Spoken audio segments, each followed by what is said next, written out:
오늘 시편 71편은 저자가 누구인지 밝히고 있지 않습니다마는 학자들은 대체로 다윗이 인생의 황혼기에 지은 시로 추정하고 있습니다.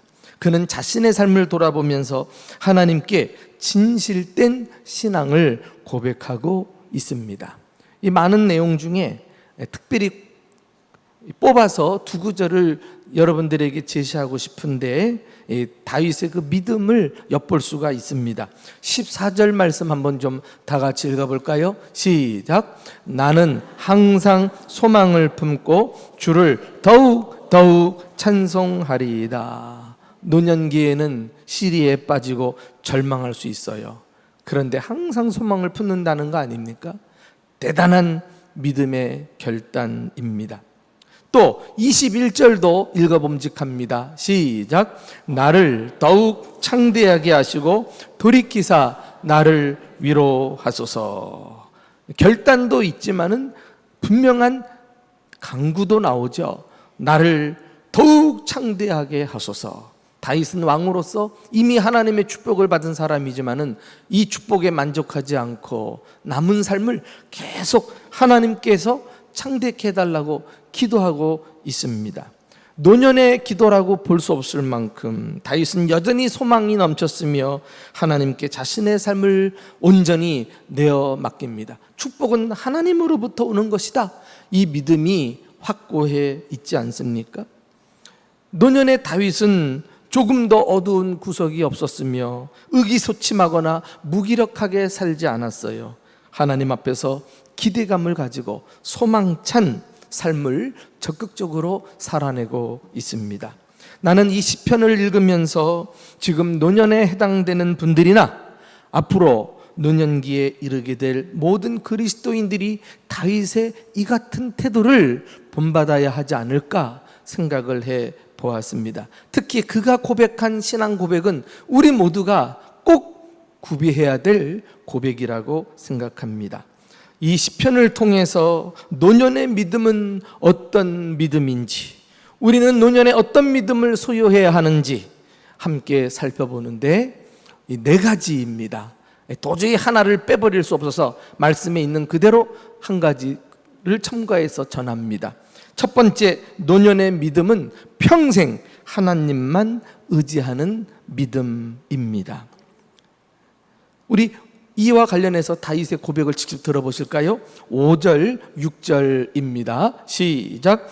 주 여호와여, 주는 나의 소망이시요 내가 어릴 때부터 신뢰한 이시라. 내가 모태에서부터 주를 의지하였으며 나의 어머니의 배에서부터 주께서 나를 택하셨사오니 나는 항상 주를 찬송하리이다. 다윗은 어릴 때부터 하나님을 신뢰했다고 고백합니다. 과거 어느 한때만 잠시 의지한 것이 아니었습니다. 어릴 때부터 지금까지 노년에 이르기까지 평생을 하나님만 바라보고 살아온 믿음이었습니다. 이 노년의 믿음은 수많은 세월 동안 다양한 일들을 겪으면서 더욱 단단해지고 깊어지고 견고해지는 것을 봅니다. 많은 것을 겪고도 여전히 하나님을 붙들고 있다면 그것이 진짜 믿음이 아닐까요? 그래서 저는 감히 노년의 믿음을 한마디로 정의하건대 검증된 믿음이다 이렇게 말하고 싶어요. 지금 우리가 이렇게 한순간 믿는 것은 뭐 누구나 할 수 있어요. 그러나 지금 하고 있는 이 모습 그대로 끝까지 일관되게 주님을 믿는 거, 이거 진짜 믿음이 아니면 불가능한데 노년에 이르신 분들은 그 어릴 때부터 일평생 시간과 물질과 또 자신의 몸을 주를 위해서 바치고 오늘도 변함없이 이 자리에 나와서 예배하고 있는 거, 이거 우연이 아닙니다. 대단한 믿음입니다. 진짜 믿음, 검증된 믿음이라고 할 수 있습니다. 어린아이들에 대한 교육이 얼마나 중요한지 깨닫게 됩니다. 어린아이들의 영적인 잠재력을 우리는 결코 과소평가해서는 안 되겠습니다. 아이들이 뭘 알아? 그거 무지한 얘기예요. 하나님이 은혜를 주신다니까. 태중에 있는 아이까지도 은혜를 주시면 깨닫는 것이 하늘의 진리입니다. 세례 요한을 보세요. 누가복음에 보면은 태중에서부터 성령 충만하여 이런 말씀이 나옵니다. 여러분, 어른도 성령 충만하지 않는데 태중의 아이가 성령 충만하다, 놀라운 일입니다. 모세는 그 어린 시절부터 신앙 교육을 받아서 성인이 된 다음에 이스라엘의 출중한 지도자가 되지 않습니까? 젊은 목회자 디모데는 외할머니, 어머니 이 2, 3대에 걸친 신앙의 유산을 받아서 초대교회 신실한 목회자로 쓰임받지 않았습니까? 다 어린 시절 주님을 믿고 헌신해서 일평생 가는 것을 보면 어릴 때 믿음이 이게 보통 장난이 아닌 것입니다.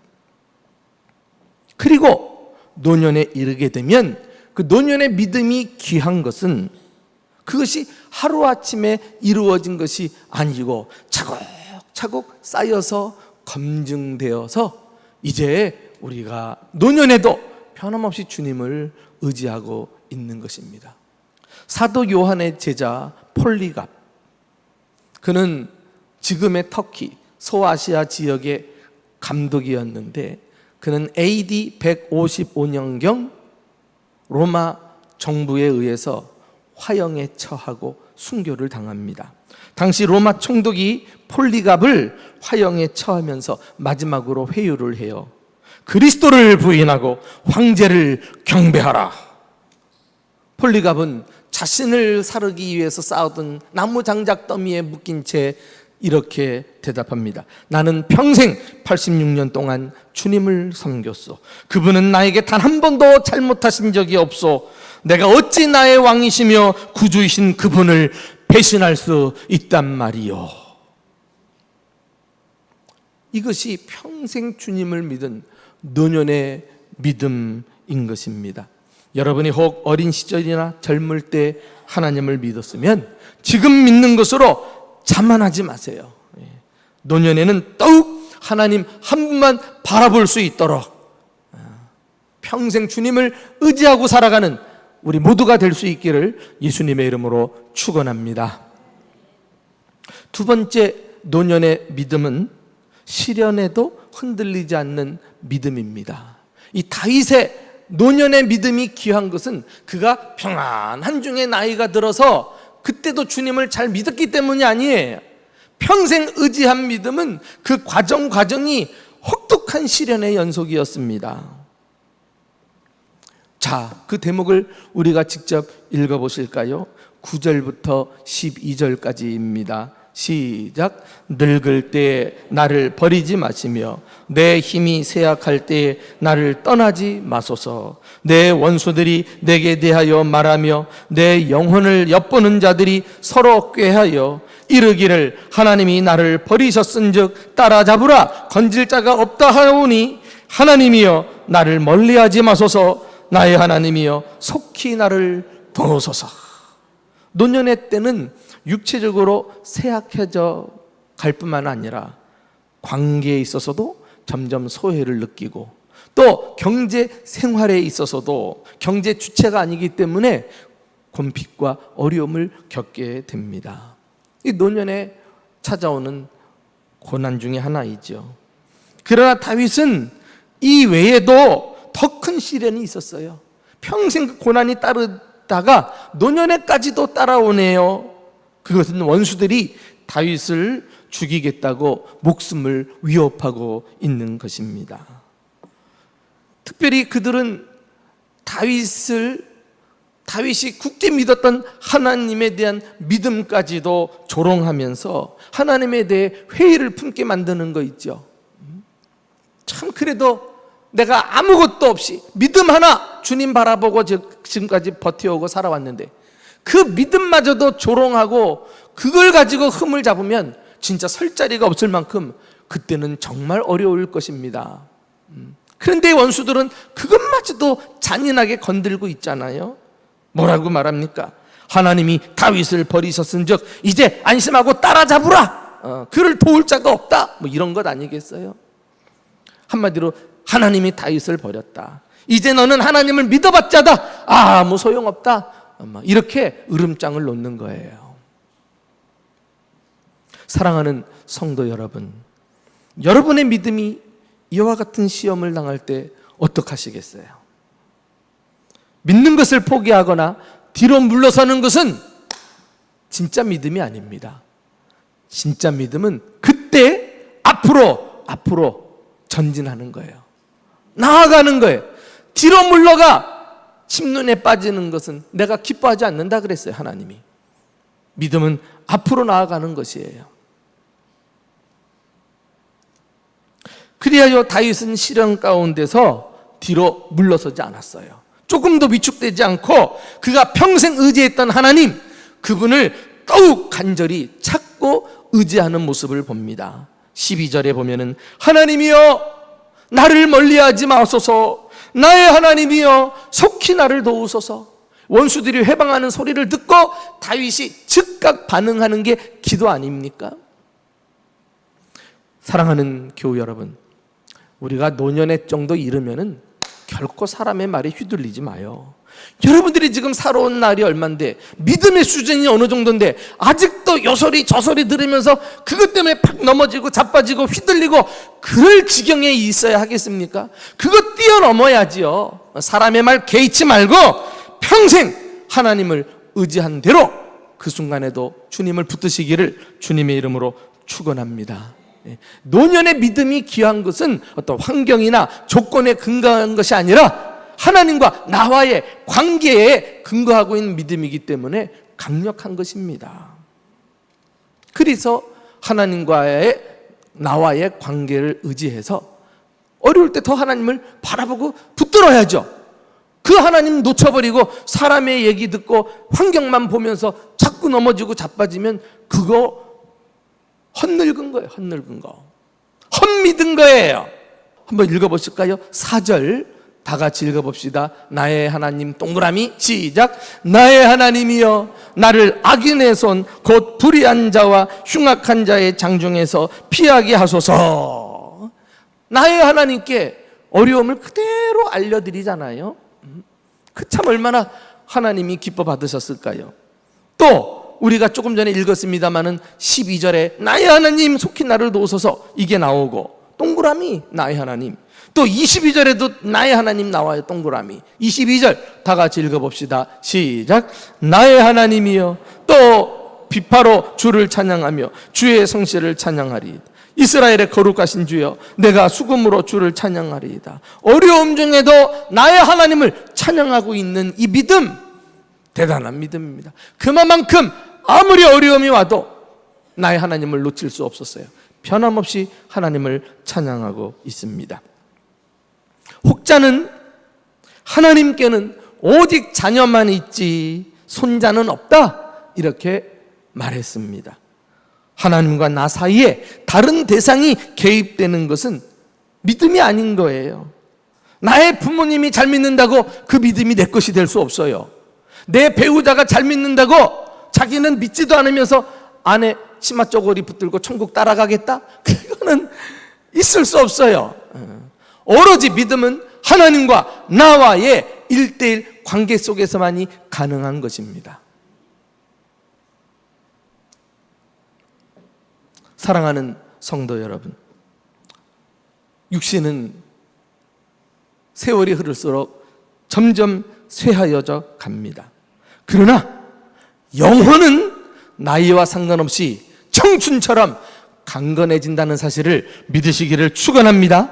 영혼이 강건해지는 방법이 뭐예요? 기도 생활하는 거예요. 운동이 부족하면 근육이 자꾸 손실되면서 몸을 지탱할 수 없어요. 그러다 낙상하면 큰일 나잖아요. 영적인 법칙도 마찬가지. 기도가 중단되면 시험에서 내 믿음을 버텨낼 재간이 없어요. 넘어지고 자빠진단 말이에요. 기도는 노년의 영적 근력 운동입니다. 나의 하나님, 나의 하나님, 평생 의지했던 하나님, 그 주님을 누구에게도 빼앗기지 않고 나의 하나님으로 꽉 붙들고 위기 때, 시련 때에 그 하나님 부르며 지켜내는 믿음, 그래서 노년의 믿음이 귀한 거예요. 날마다 다윗처럼 나의 하나님을 부르면서 기도하는 자리로 나아가십시오. 그리하여 저와 여러분들이 어느새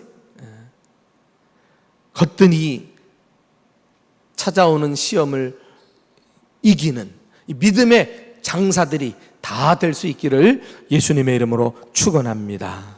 세 번째, 노년의 믿음은 다음 세대를 향한 믿음입니다. 다윗은 자신의 믿음을 다른 사람들과 공유할 줄 알았어요. 그리고 기도도 단지 자신만을 위해서 기도하지 않았습니다. 자, 우리 한번 그 대목을 직접 확인해 봅시다. 17절, 18절 시작. 하나님이여 나를 어려서부터 교훈하셨으므로 내가 지금까지 주의 기이한 일들을 전하였나이다. 하나님이여 내가 늙어 백발이 될 때에도 나를 버리지 마시며 내가 주의 힘을 후대에 전하고 주의 능력을 장래 모든 사람에게 전하기까지 나를 버리지 마소서.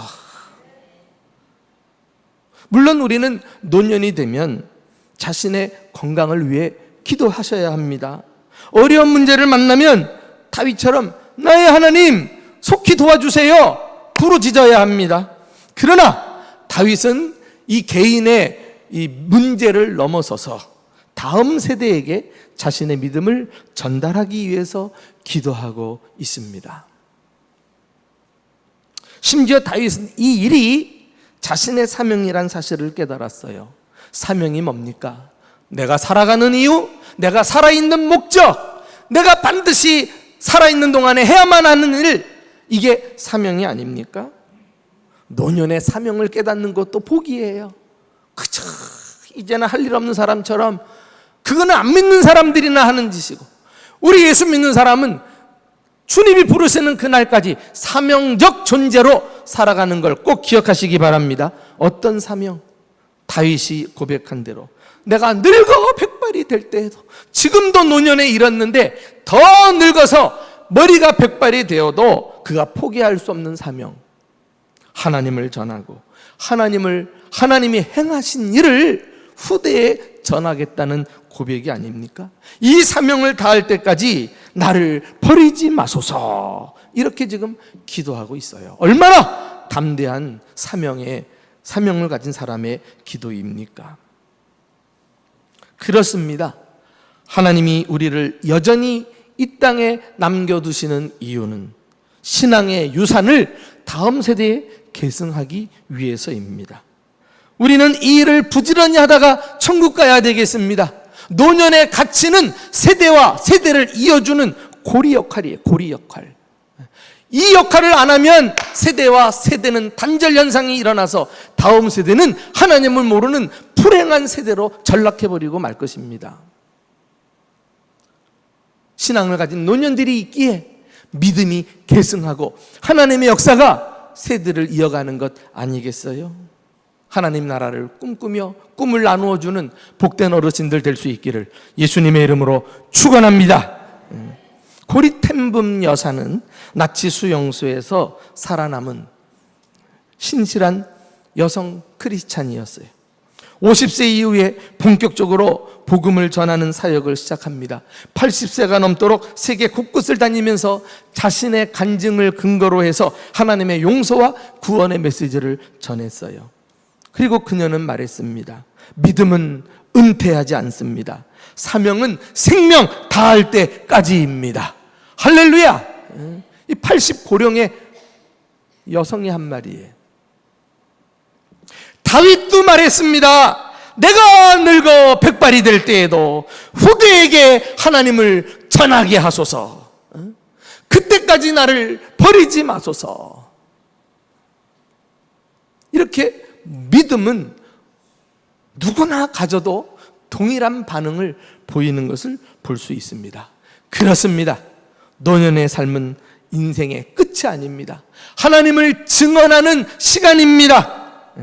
우리의 자녀들, 손주들, 그리고 교회 다음 세대들에게 하나님이 살아계시다는 증거를 전하며 사는 믿음을 가진 노년들이 될 수 있기를 예수님의 이름으로 축원합니다.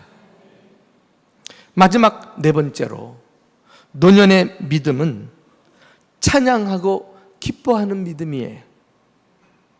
성경학자들은 이 시편 71편을 소위 비탄시, 탄원시로 분류를 합니다. 다윗이 원수들에게 고통을 당하면서 하나님께 탄원하는 내용들이 나오기 때문이에요. 그러나 나는 이 시편을 찬송시로 분류하고 싶어요. 노년의 다윗은 자신의 처지를 탄식으로 끝내지 않고 찬양으로 마무리하고 있다는 사실을 아십니까? 오늘 본문의 마지막 부분을 들여다봅시다.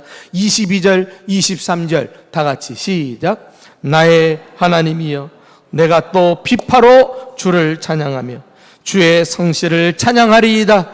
이스라엘의 거룩하신 주여, 내가 수금으로 주를 찬양하리이다. 내가 주를 찬양할 때에 나의 입술이 기뻐 외치며 주께서 속량하신 내 영혼이 즐거워하리이다. 할렐루야. 실제로 다윗은 말이죠, 노년에 접어들었지만 여전히 악기를 들고 하나님을 찬양했다는 거 아닙니까? 비파를 들고 수금을 들고, 이게 다 현악기예요. 줄을 켜서 소리를 내는 악기 아닙니까? 하프든지 걷는 것 같은 악기든지 다윗은 이 줄을 튕기고 하는 악기에 능한 것 같아요. 그러니까 한 번은 사울 왕이 귀신 들렸을 때 하프를 치니까 그 악한 영이 떠나지 않았어요?